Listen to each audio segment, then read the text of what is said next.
Ever tried, ever failed, no matter. Try again, fail again, fail better.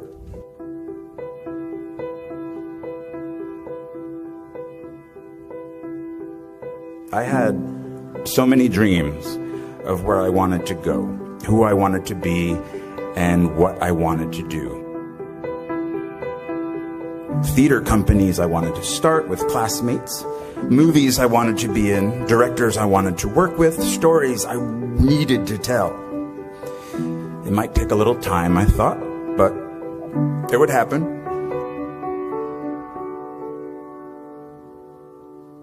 What I didn't have was cash, a bank account, a credit card, or an apartment. I just had debt. A big, hungry, growing larger every moment debt. I packed the life that I knew with socks and a toothbrush into my backpack, and I slept on couch after couch after couch after couch at friends' apartments in New York until I wore out their rent-paying roommates' welcome.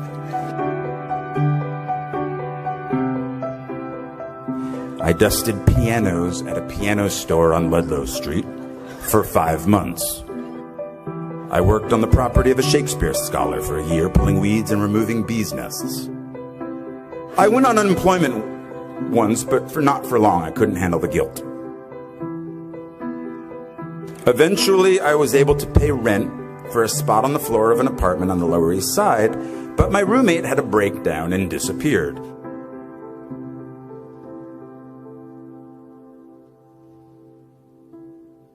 And then, finally, after 2 years of job and couch surfing, I got a job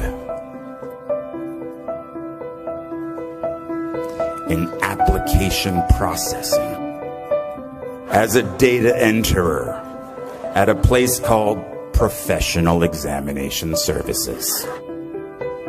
And I stayed for 6 years. 6 years. From the age of 23 to 29. Well, they loved me there. I was funny.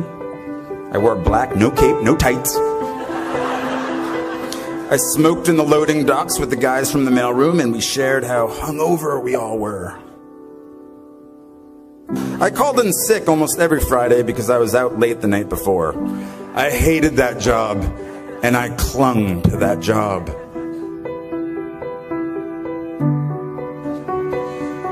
Because of that job, I could afford my own place.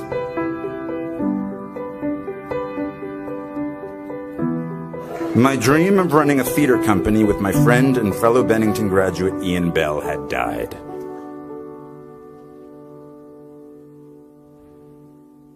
When I was 29, I told myself, the next acting job I get, no matter what it pays, I will, from now on, for better or worse, be a working actor. I got a low-paying theater job in a play called Imperfect Love, which led to a film called 13 Moons with the same writer, which led to other roles, which led to other roles. And I've worked as an actor ever since.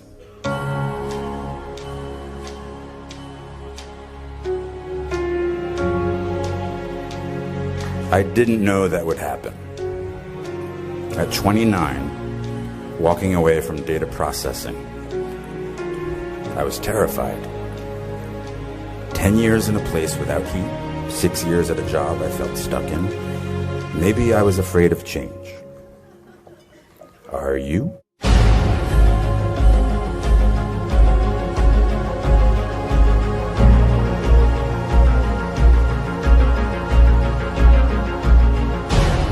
And so at 29, in a very long last, I was in the company of the actors and writers and directors I'd sought out that first year, that first day after school. I am by their sides. Raise the rest of your life to meet you. Don't search for defining moments because they will never come.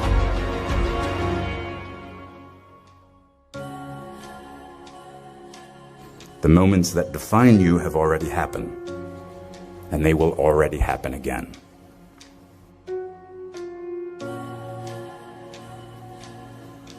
And it passes so quickly, so please bring each other along with you.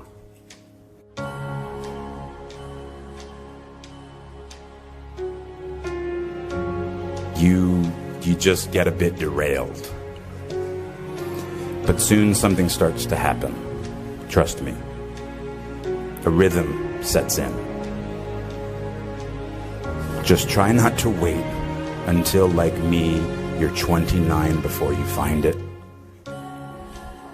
And if you are, that's fine too. Some of us never find it. But you will. I promise you. You are already here. You'll find your rhythm or continue the one you have already found.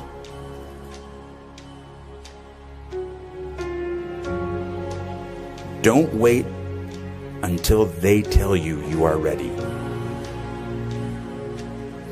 Get in there. Sing.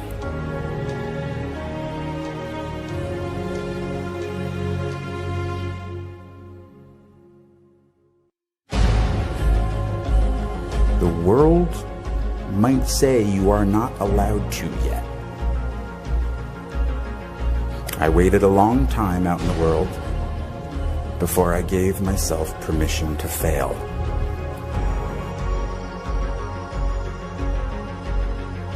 My parents didn't have much money, but they struggled to send me to the best schools. And one of the most important things they did for me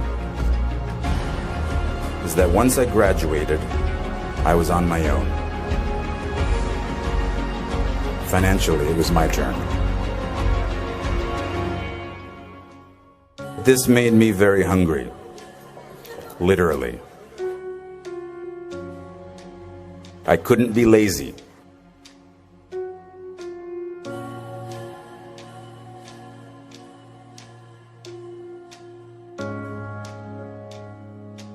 At the end of the day, none of us are happy with our jobs all the time.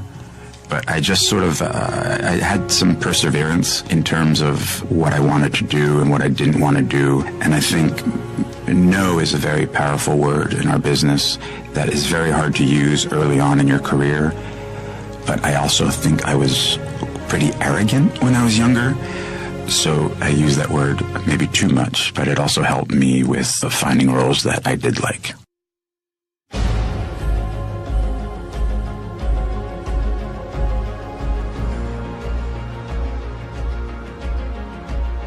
We burn very brightly. Please don't ever stop.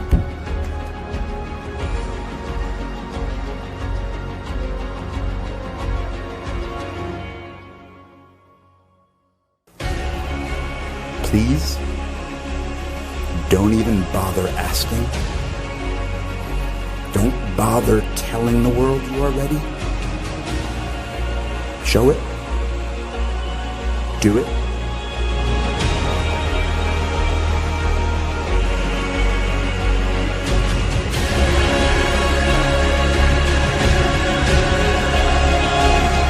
What did Beckett say?